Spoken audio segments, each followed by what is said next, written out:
I wanted to make this video because I believe that there are many people who do not realize that there is a specific way to fill out your ballots, and if you do not fill them out correctly, then you could essentially have your ballot considered void.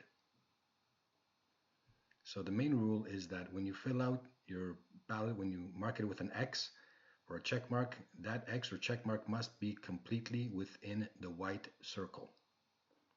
In this case, this is a good ballot because the X is 100% within the white circle.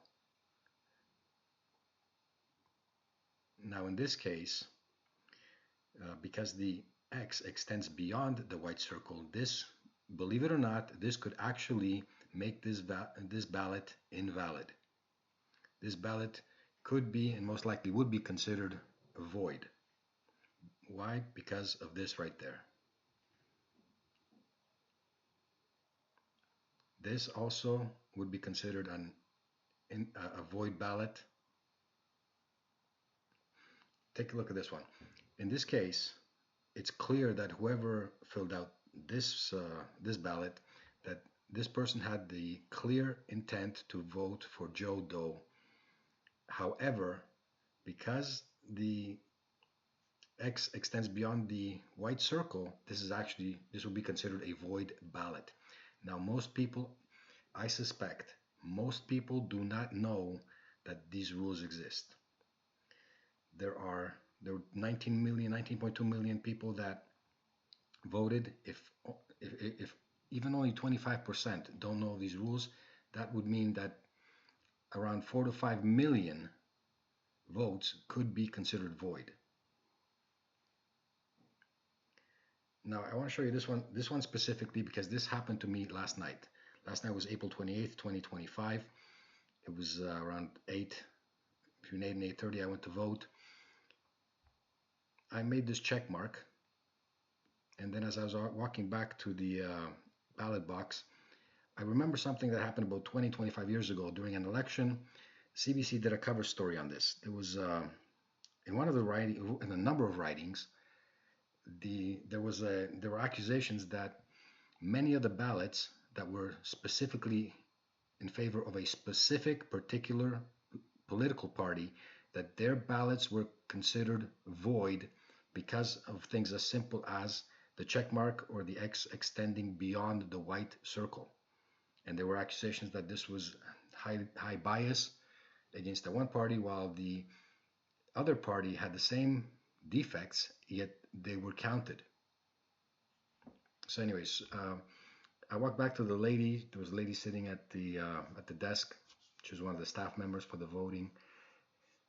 And I pointed out to her that I made the check mark, and the check mark extended beyond the white circle. And she confirmed that yes, because the check mark extended beyond the white circle, that now this ballot was void.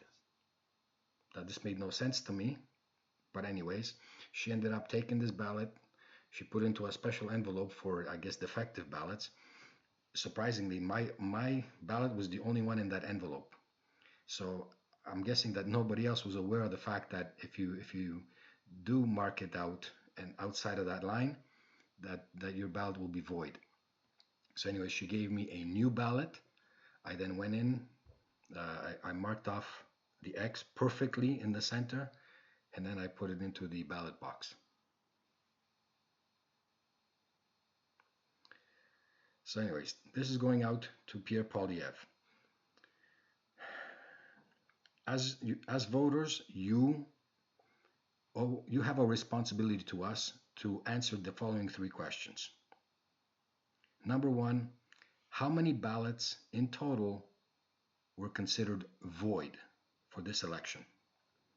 Number 2, what percentage of the total void ballots were PC ballots?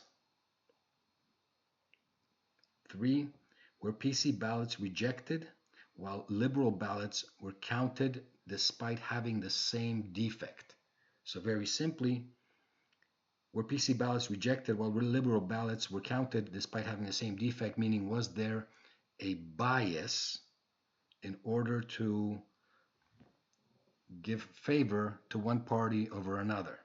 And I know because I've seen this, that there were many writings where the winner the winner was awarded by with having only a very small number of votes in their favor. So, Pierre, you owe this to us. You have to do an investigation. You have to take a look at how many votes were considered void, how many of them were PC, and was there a bias? Because we will have to do a recount and to do a very thorough examination. The integrity of our electoral system, of our election system, depends on having these questions answered. Okay. Ladies and gentlemen, if you're watching, please share this video. We need to have these answers. Okay, and thank you and good night.